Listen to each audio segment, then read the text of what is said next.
আসসালামু আলাইকুম। আজ আপনাদের সাথে শেয়ার করব রমজান স্পেশাল 4টি ভিন্ন স্বাদের লাচ্ছি তৈরির সহজ রেসিপি।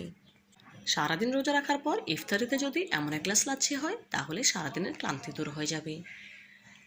তো বন্ধুরা, কথা না বাড়িয়ে চলুন লাচ্ছি তৈরির মূল প্রস্তুত প্রণালীতে যাওয়া যাক। লাচ্ছি তৈরি করার জন্য প্রথমে একটি ব্লেন্ডারের জগ নিয়েছি, দেখেই বুঝতে পারছেন। এখন এতে দিয়ে দেবো 1 কাপের মতো টক দই। এই দইটা আমার ঘরেই তৈরি করা। কিভাবে পারফেক্ট টক দই তৈরি করতে হয় তার ভিডিও অলরেডি আমার চ্যানেলে আপলোড দেওয়া আছে, চাইলে সেখান থেকে দেখে নিতে পারেন। দেব 1 কাপ লিকুইড দুধ। দুধ আমি আগে থেকে জাল করে ঠান্ডা করে নিয়েছি। 1 কাপ অ্যাড করে দিলাম। দেব 1 টেবিল চামচের মতো গুঁড়া দুধ। যেহেতু আমি লিকুইড দুধ দিয়ে লাচ্ছিটা তৈরি করছি, সেই জন্য এর থেকে বেশি দেওয়ার প্রয়োজন নেই। আপনারা যদি পানি দিয়ে তৈরি করেন সেক্ষেত্রে 1/4 কাপ পরিমাণ গুঁড়া দুধ অ্যাড করে দেবেন। দিয়েছি কিছু আইস কিউব, 1/4 কাপ চিনি অফ ক্যামেরায় দিয়ে দিয়েছি। এখন ব্লেন্ড করে নিচ্ছি।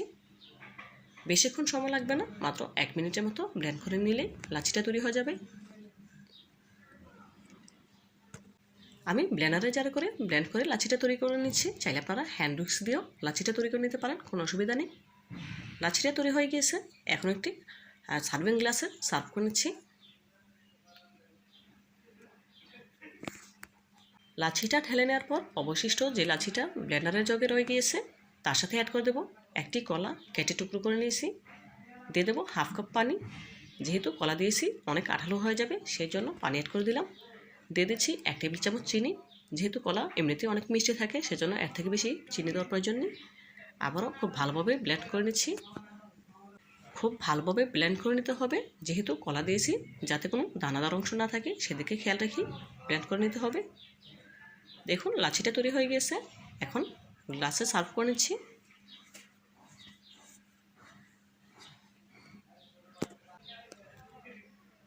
এখন বাকি লাচ্ছিটা তৈরি করে নেব।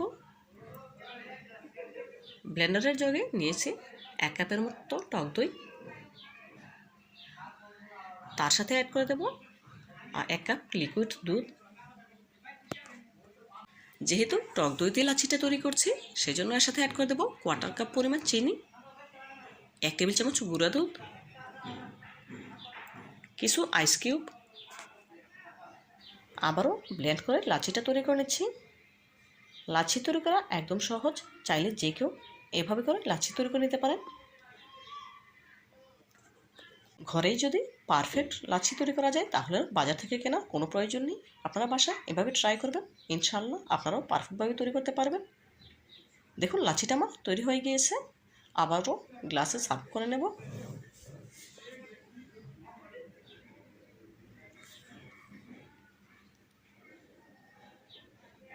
দেখুন সার্ভিং গ্লাসে সার্ভ করে নিচ্ছি। উপর থেকে দিয়ে দেবো কিছুটা পরিমাণে রু আফজা। কীভাবে পারফেক্ট রু আফজা তৈরি করা হয় তার রেসিপি অলরেডি আমার চ্যানেলে আপলোড দেওয়া আছে, চাইলে সেখান থেকে দেখে নিতে পারেন। এখন চামচের সাহায্যে নেড়ে খুব ভালোভাবে মিশিয়ে নিচ্ছি, দেখেই বুঝতে পারছেন।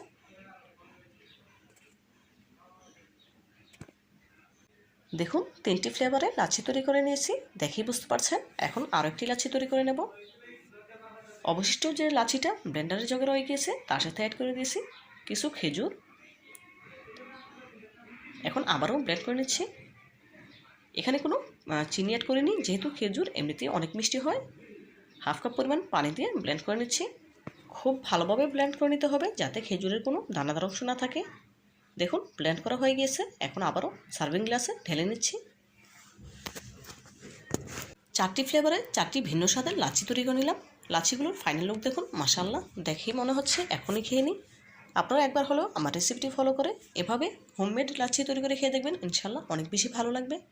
তো বন্ধুরা, আজকের মতো বিদায় নিচ্ছি। দেখা হবে নতুন কোনো দিনে নতুন কোনো রেসিপিতে। ভালো থাকবেন সবাই, আর আমার জন্য দোয়া করবেন যেন এমন আরও নতুন নতুন রেসিপি আপনাদের সামনে হাজির হতে পারি।